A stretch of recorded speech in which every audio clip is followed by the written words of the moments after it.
morning, our friends. That doesn't sound right. Good morning, friends.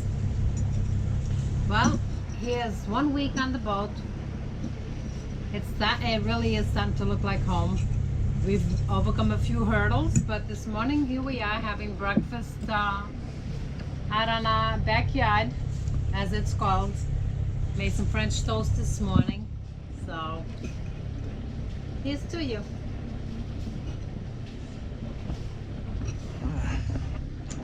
Yep, enjoying a nice breakfast, and it's nice to finally be on the boat.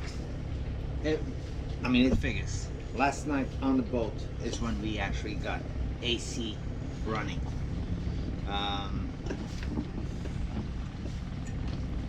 Actually, by hooking up a garden hose directly to the pump inlet. Our neighbor was nice enough to let us borrow a 12-volt pump. Good morning. Shut it off. So you're gonna record us having breakfast? Yep. You take out what you don't. You'll have to share it breakfast with the viewers. So I don't know how that's gonna work out. But cinnamon French toast can be pretty good early in the morning. Yes. But as I was saying, last night on the dock was the first night we had AC. I must tell you, being at the marina hooked up to shore power and not having running AC is a little bit depressing. Not that we expected to use AC, but we expected to be out in the open. And at least, even out in the open, we will be able to start up the generator and run AC for a little bit of time, just to get the boat a little cool and then shut it off. It's been brutal here the last week. Unable to sleep. But it's gotten better every day. A little bit, getting used to it, and pure exhaustion. No, it hasn't gotten any better as far as feeling the heat. No, it's been like just exhaustion, I guess. Put us to sleep for short periods of time.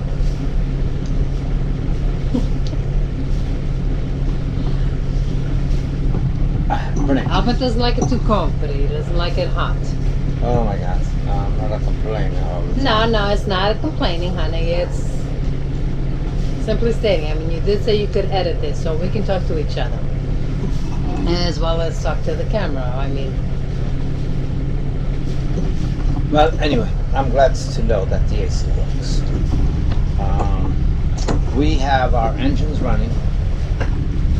We initially were hiring a captain to give us lessons on the boat, but really the lessons that I need is time, knowing the systems. More than anything else. Pulling a sail is pulling a sail. You put it up wrong, you fix it. You learn what works, you learn what doesn't work. So that will come. Knowing all the names of everything, well, I know there's a lot of rules and a lot of names for everything. And that will also come. As long as we speak the same lingo when we're talking about both parts. Starboard, port, halyards, all this funny language that we have to learn all of a sudden. That is true. And we thought our parents were brave coming to a country they didn't know the language. We don't know the language of the boat. It's going to take some time. Yeah. So anyway, both engines are running. They seem to run well. And we are going to head out. But not before we fuel up. Fuel up and pick up something to transport us out of this onto land when we're moored.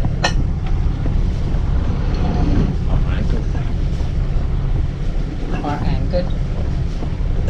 Now the boat has a really nice dinghy, a powerful dinghy with a good strong motor. But the whole dinghy needs some work. The steering cable is frayed on the outside. The steel cables protruding the shielding. So that needs to be replaced. We haven't seen the dinghy run at all, but it does have a good size engine. And well, it's a very expensive dinghy to replace. The tubes can be very expensive, but the worst of it right now is that the tubes are not on the dinghy. This thing is basically a fiberglass hull, a mini steering helm hull molded, and the dinghy snaps in or slides in on these tubes all the way around. And that has been ordered by the previous owner. I've seen the order, and it was paid, but he has not received it. So therefore we have a catamaran without a usable dinghy at this point. So since we are leaving and we can't stay here any longer, we are probably going to go to West Marine and get a small inflatable, or you know, a little canoe type thing for two that we can put on board, and we can always use it on the future when we don't want to be power dinghying, but we want to go in the water and just do a little paddling around the boat, or to A little bit of exercises. A little bit of exercises, yes. So we're gonna go one more time to West Marine. I started the engines prematurely. So It was more to test it out anyway. and really another West Marine trip. Every time we go there, it's like, oh my. And I'm in the leg. Yeah. The good news is we bought a grill yesterday, and we were anxious to get it up, you know, mounted and all that stuff. But I decided to pull a bag that was in the dinghy, and it was an old round, It just needs got a a good little, cleaning. it's got a little bit of age, but it's not ancient. No. Round magma grill. So we can bring the other one back, and I will go toward the one we're returning will go towards the purchase of this whatever we Flotation buy. device. Yeah. Maybe we'll get some arm floaties and just swim all the way back to shore. No. No? No. All right. We'll probably get something with oars, you know, with oars, so we can Yeah. our way in. All right. Talk to you guys later.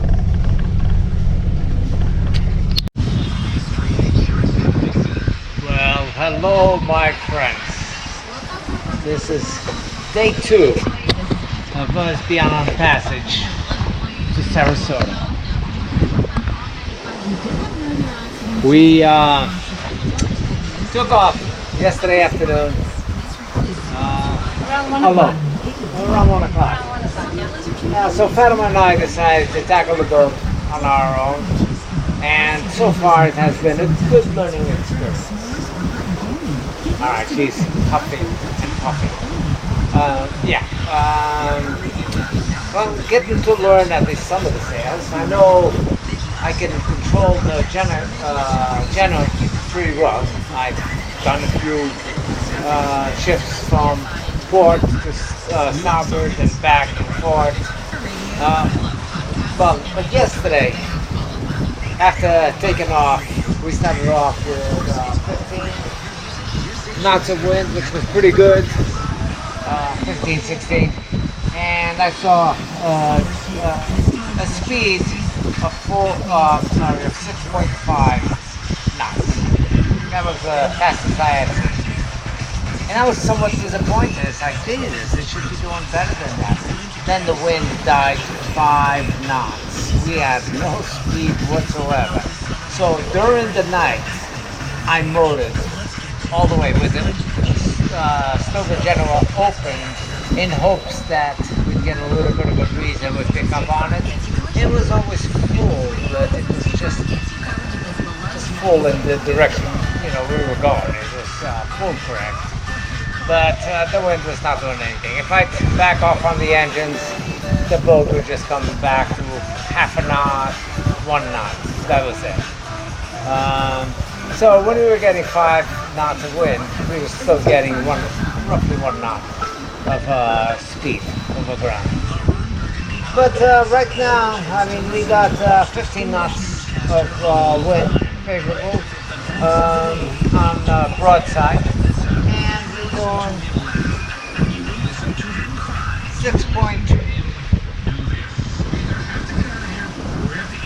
6.8 knots.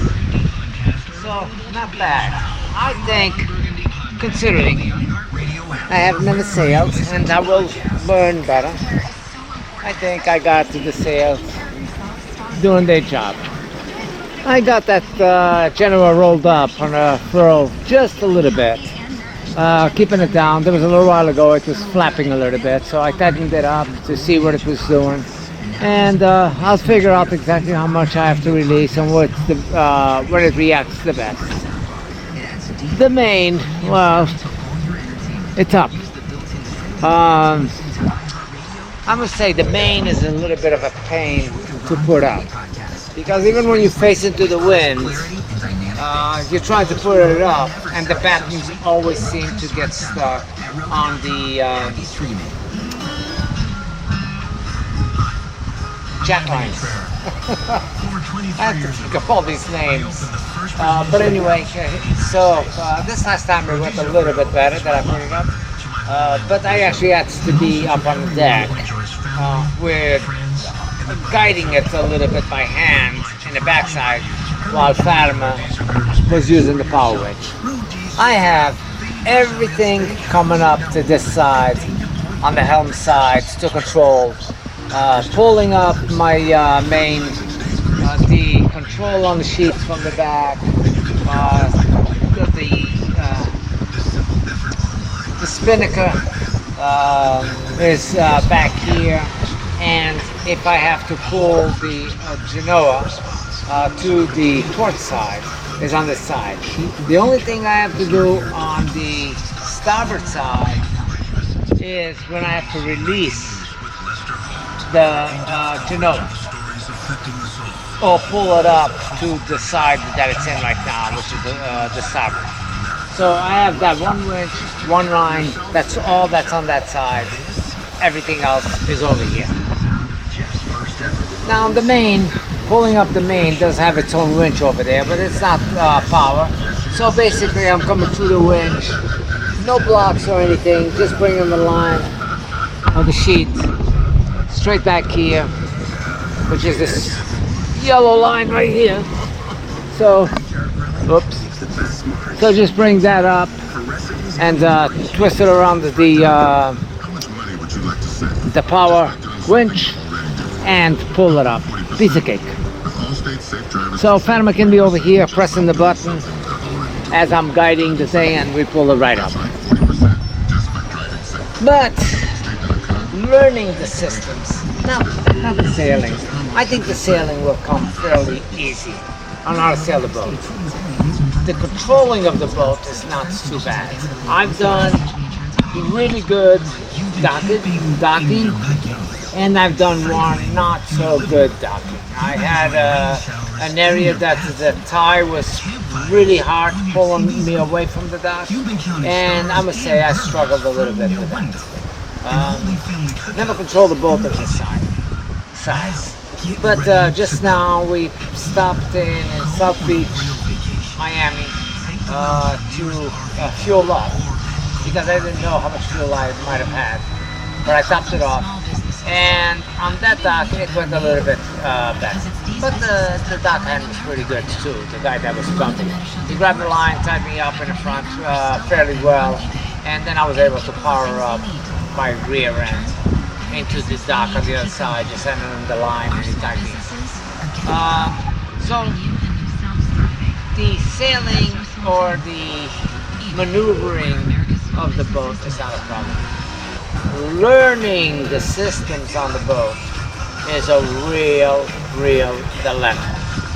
I got a lot of controls that I'm not familiar with. including a shot plotter, who, if you set it up for night light when you're navigating at night, and it tells you, do you want to do this? Go to the night light?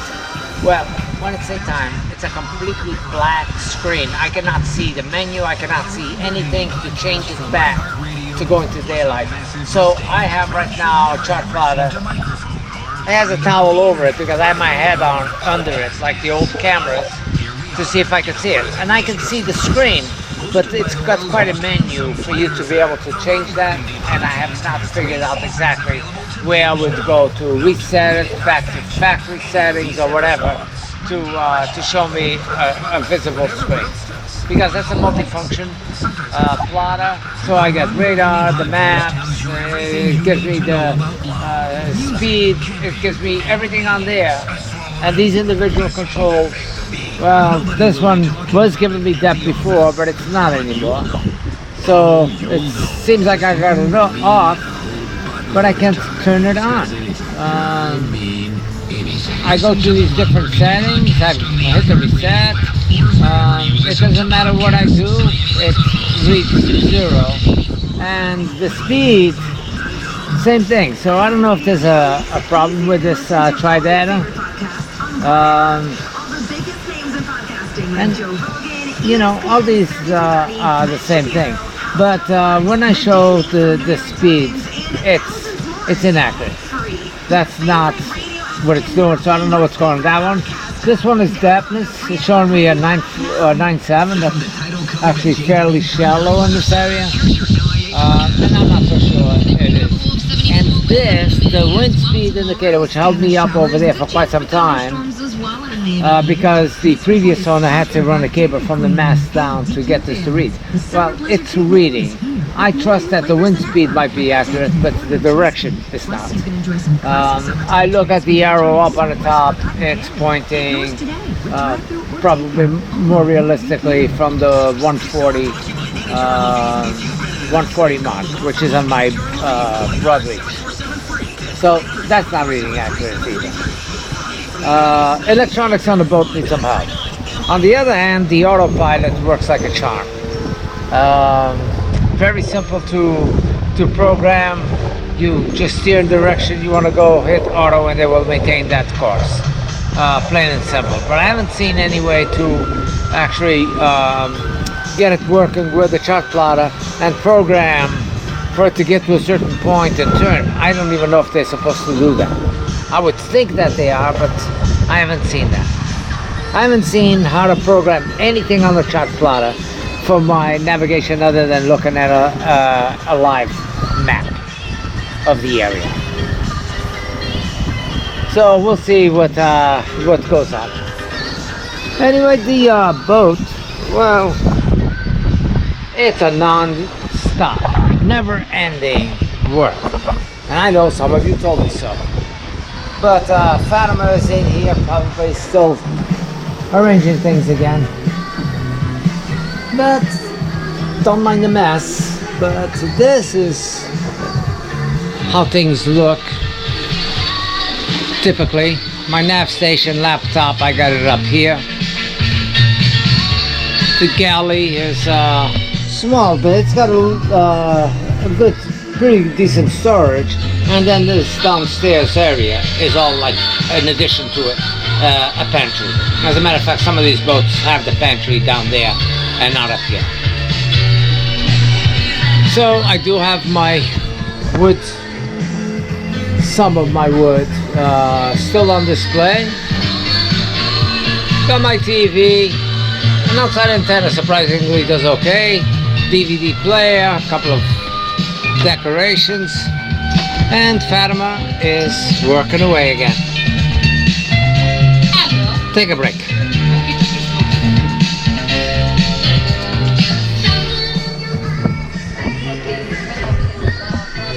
It's definitely a different type of work. My back has been out of whack. Don't think it has any. It's been something that's been going on for a long time. But this time it really, I might have really exhausted myself a little bit more.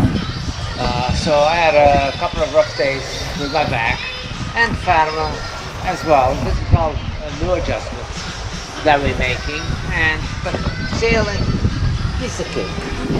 And we're just entering Key West. So, talk to you then.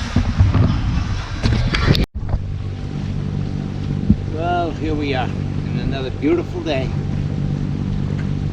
We have officially came all the way from Riviera Beach down south to all the way to the end of Key West, and we just turned going north on the west side of Florida. Hallelujah! Time to celebrate. Fatima has cooked a special dinner for us.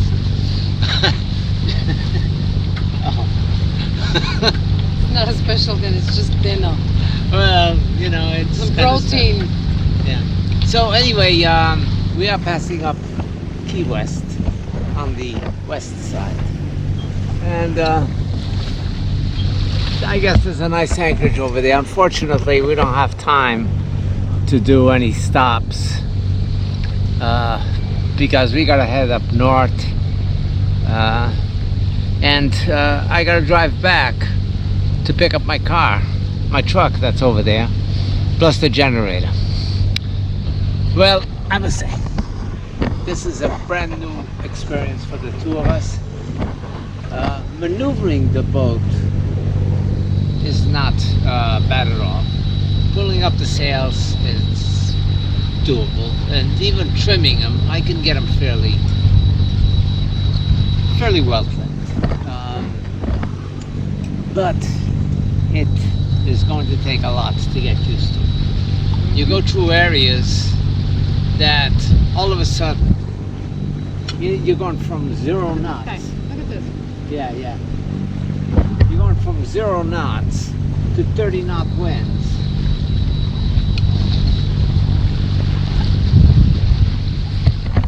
All right, I got an idiot who's probably not moving out of the way. He got a fish. I mean, this thing is huge. I don't know what I got, but this is the biggest fish I've ever caught. I mean, I got the drag pretty tight on this, and he's still pulling away.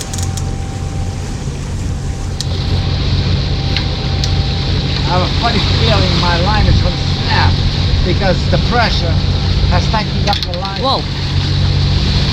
It's still there. Yeah.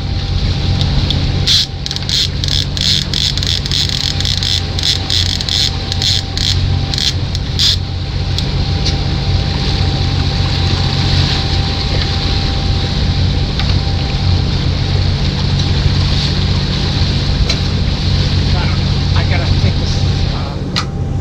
Wow. Did it break? No. There it goes. Now it's Yeah, it broke. damn. I have no idea what it was. I was trying to get this thing off so I could Yeah. move the pole. Yeah. Yeah, that's not a good place. It's too close. Yeah, it cut against the Right. I'll be that. Well, there goes the lure and half of my line. He was pulling so much that it tightened up. Even though when I threaded this, I kept my finger on it and kept going side to side, and it really bound up. As a matter of fact, a couple of times it was creating a little looping on the line, and I was afraid it was going to cut in one of those loops. But that was on the damn solar panel. That was going to be quite a fish. Yes. Well, unfortunately, we'll never know what it was, but it was amazing. It was mighty. Definitely the biggest fish I've caught. You didn't catch it. Catch it. It was definitely the biggest fish you almost caught. They always say the biggest one always got away. Yeah, And there's no it got away, hon. And that was because of the solar panel. Well, not enough. I think that if they kept fighting like that, every once in a while it's getting removed. Yeah. It's like it wasn't threaded in tight enough. I guess you really have to reel it up the first time under pressure. And I did just finger pressure all the way through. Right, right. Okay, go wash your hands. Look at your hands. All right. Next time.